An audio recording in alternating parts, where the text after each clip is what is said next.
Continuamos con otro tema que está relacionado con lo que nos estaba comentando Felipe Jaras. El ministro de la Vivienda, Carlos Montes, manifestó reparos al informe entregado por la Cámara Chilena de la Construcción, que cifró en 1,1 millones de viviendas necesarias para dar solución al déficit habitacional en el país, el que aseguraron afecta de manera creciente a la clase media. Para profundizar en este tema nos acompaña la directora inmobiliaria social de Techo Chile, Bárbara Callejas. Bárbara, bienvenida a Canal 24 Horas, ¿cómo te va? Hola Andrés, muy buenos días, bien y a ti. Un poco, claro, lo que veíamos antes es un poco reflejo de tantas situaciones que se están dando en nuestro país de diferente tono.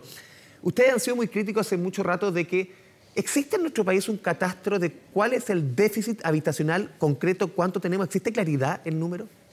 Exactamente, hoy día tenemos tres tipos de mediciones para calcular el déficit habitacional en nuestro país. Tenemos el déficit que lo calcula MIMBU, según la metodología que define la División de Política Habitacional.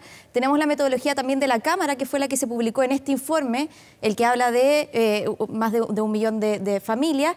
Y tenemos también la metodología que ocupa déficit cero, que es una metodología más amplia también. Y estas metodologías también varían, ya que algunas miran solamente el déficit cuantitativo, como lo hace el Ministerio, y algunas incorporan tanto el déficit cuantitativo como el déficit cualitativo, como es la Cámara y déficit cero. ¿Y cuál se puede, o más o menos, de cuánto estamos hablando? Porque los números varían harto. Más o menos, ¿cuál sería con mayor certeza? Hoy día todos nos aportan certezas porque apuntan hacia distintas mediciones. Hoy día el dato que tenemos, el que nos entrega la Cámara Chilena de la Construcción, estamos hablando de 1.100.000. Se suma campamentos, se suma personas en situación de calle, suma variables que en otras no se suman. Exactamente, y está compuesto por estos dos indicadores cuantitativos, es decir, cuántas viviendas nos hacen falta, porque tenemos hogares que hoy día están viviendo en situación de allegamiento y allegamiento ligados a hacinamientos también, en campamentos o en situación de calle, pero por otra parte nos dice que también hay una parte de la población que requiere de una nueva vivienda porque la que habita actualmente se encuentra en condiciones materiales que debe ser desarmada y finalmente esa persona debe tener una nueva vivienda. Ustedes han entregado cifras también a principios de año o durante el año respecto al crecimiento de los campamentos y también ahí es exponencial el crecimiento. Sí, es exponencial, lo hemos visto. Nosotros lo observamos en comparación a los datos que tenemos del 2019-2020 al catastro 2022-2023. Vemos un aumento de un 33% de los campamentos en nuestro país y cerca de un 40% de los hogares que se van a habitar un campamento. Y esto se relaciona principalmente a variables de índoles económicas que también son las que inciden directamente en el déficit habitacional. ¿Tienen ustedes un perfil de quiénes son estas familias que van a vivir a campamentos? ¿Cuáles son las razones que los lleva? Quizás en otras situaciones, en otros años, no iban a campamentos, ahora sí. Cuéntanos un poquito cuál es entre comillas, el perfil de estas familias que terminan decidiendo al final, casi por la salida que les va quedando, ir a un campamento. Claro, las variables que llevan a una persona o a un hogar trasladarse a un campamento son variables de índole económica principalmente, es decir, personas que perdieron su empleo, cayeron en cesantía, vieron una disminución en sus ingresos y que no pudieron seguir costeando una vivienda en el mercado formal, ya sea un dividendo o un arriendo. Y eso hace que se trasladen al campamento. Y respecto a los hogares, que ahí vemos distintas composiciones de hogares. Principalmente son hogares dirigidos por mujeres jefas de hogar. Vemos muchos núcleos familiares, niños, pero también vemos que hay hogares unipersonales y que justamente estas personas quizás estarían más o se verían con mayor dificultades para acceder a una solución por la vía estatal, por ejemplo. ¿Cuál es? A ver, uno se imagina que la situación que hemos visto el último tiempo, no sé, el tema del acceso al crédito, que se hace hoy día, o sea, el sueño de la casa propia es cada vez más lejano porque se exige mayor cantidad de ingresos, se exige una serie de exigencias que hoy día son imposibles. ¿Cuánto ha afectado eso, el acceso al crédito, ese sueño de la casa propia que se hace hoy día muy lejano? ¿Cuánto ha afectado a esto que estamos hablando? Ha afectado bastante, principalmente a la clase media, y así lo ha señalado el informe de la Cámara. Hoy día tenemos una gran parte de la población que, por ejemplo, no califica un subsidio habitacional porque no está dentro de los porcentajes de vulnerabilidad. No es lo suficientemente pobre. Por ejemplo. Y no es lo suficientemente rica para el banco, exactamente. Entonces quedan en esta mitad donde no pueden acceder a estos mecanismos financieros y finalmente terminan viviendo de manera allegada, hacinados o de frente se trasladan a un campamento. Entonces sí, afecta y afecta principalmente a la clase media, que es lo que destaca este informe. Bárbara, migración, ¿cuánto afecta en esto? ¿Cuánto hay mayor población de migrantes? Me imagino que hay en ciertas regiones donde hay mayor porcentaje. ¿Cuánto afecta también el ingreso de migrantes hacia nuestro país en el crecimiento de los campamentos? Porque muchos de ellos, obviamente por estar de manera irregular, no pueden acceder a una serie de elementos que les permiten tener una casa, o acceder a no digo una casa propia, pero algo más diría, más legalizado. Exacto, es una variable que incide, no tanto como las variables económicas, pero sí incide. Efectivamente, hoy día tenemos más población migrante que antes y, como señalas tú, tienen mayores dificultades para acceder a una vivienda en el mercado formal.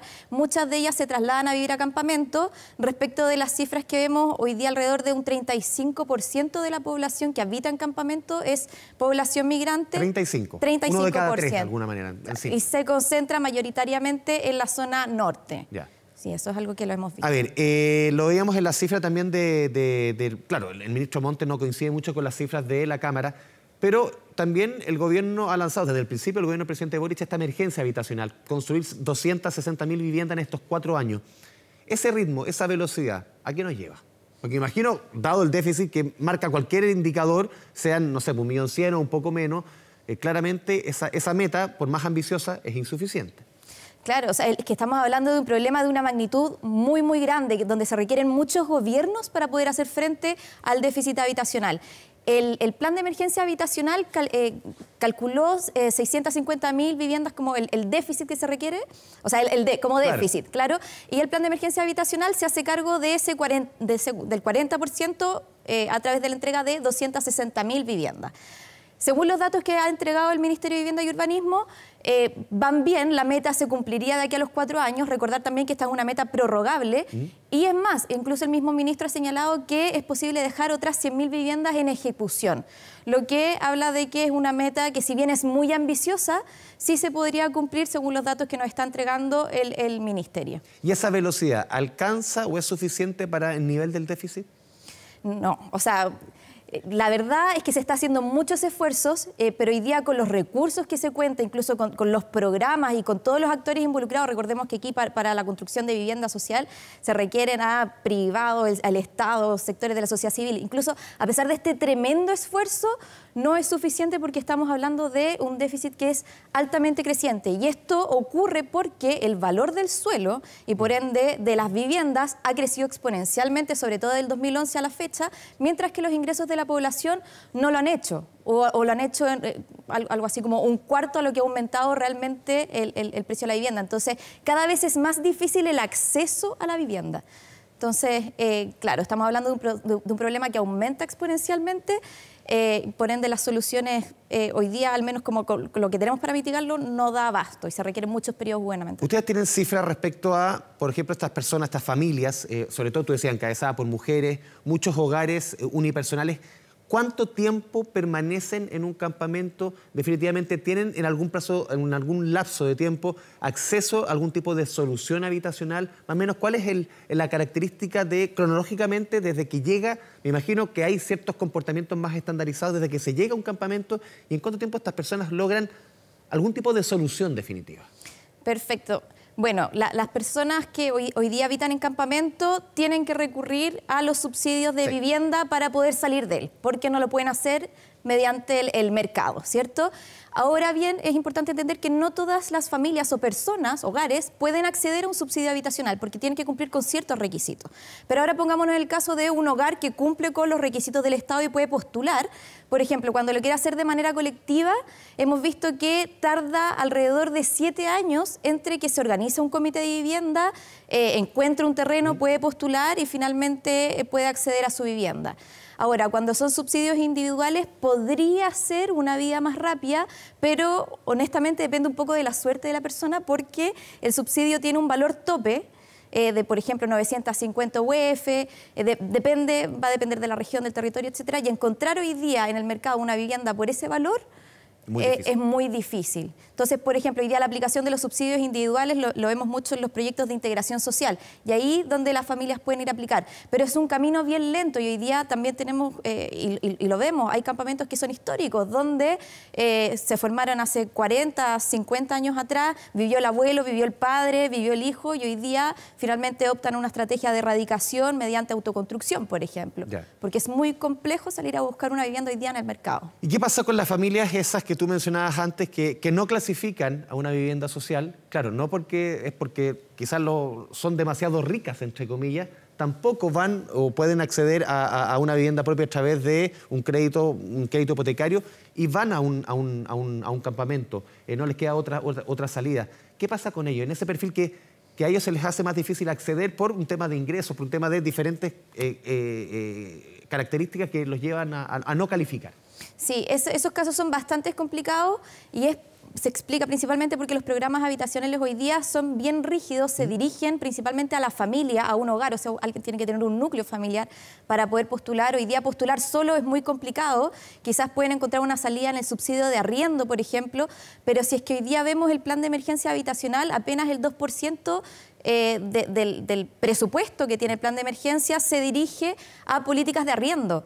Entonces, hoy día tenemos una política habitacional o programas habitacionales muy centrados en lo que es la vivienda definitiva para la familia, que tiene que cumplir con una serie de requisitos. Y por ende, por ejemplo, alguien unipersonal que hoy día habita en un campamento, es muy complicado salir de ahí a no ser que tenga una familia. Por último, Bárbara, ¿tú sientes que hay conciencia en nuestro país de esta emergencia habitacional que se vive? Porque se ha hablado mucho en los medios de emergencia educacional, que está muy presente respecto a lo que significó y el retraso que tienen sobre todo los niños más pequeños en términos de aprendizaje, pero esta emergencia habitacional, ¿sientes que ha tenido la suficiente relevancia en nuestro país? Porque esto para muchos es parte importante del malestar que hay hoy día en la ciudadanía, es el acceso a la casa propia.